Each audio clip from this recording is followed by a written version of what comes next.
Hey guys, tonight we're diving into the original deep state operation. Imagine you're a Knight Templar in 1307. You're basically the world's most powerful banker with a sword.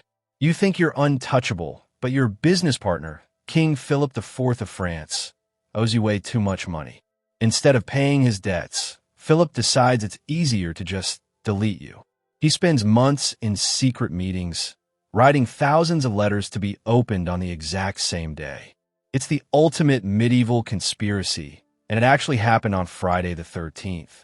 Before you get comfortable under your blankets, take a moment to like and subscribe, but only if you genuinely enjoy this kind of chaotic, boring history. Now close your eyes.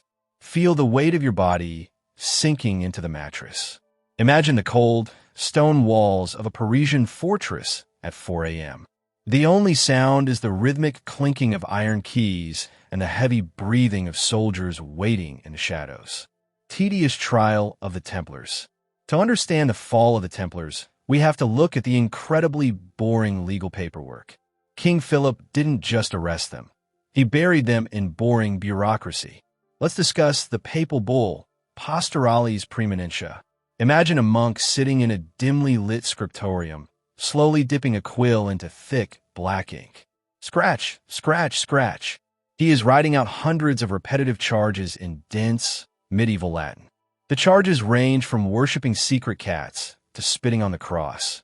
Absolute nonsense meant to confuse the public. Listen to the sound of the parchment unrolling. It is dry and dusty.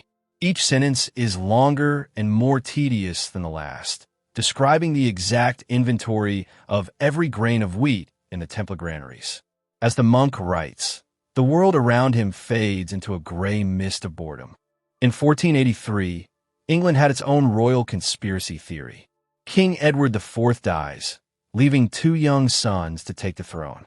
Their uncle, Richard III, says he's protecting them by putting them in the Tower of London. People whispered for centuries that he murdered them to become king. Most called it a myth, but the theory turned out to be cold, hard reality. Centuries later, workmen found two small skeletons buried deep under a stone staircase. Picture the tower at night.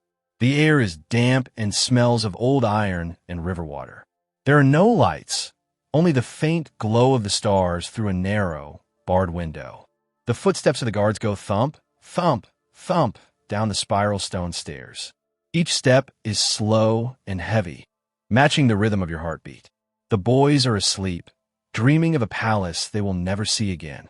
Finally, we reach the most bizarre, true conspiracy. The Cadaver Synod of 897. Pope Stephen VI was so obsessed with a dead rival, Pope Formosus, that he conspired to put a literal corpse on trial. He had the body dug up, dressed in royal papal robes, and propped up on a throne. It sounds like a horror movie, but it was just a very, very boring and strange legal hearing. Imagine the courtroom. The smell of old incense and ancient dust is thick.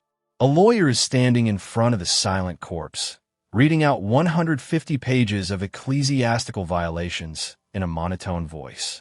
The court lasts for hours.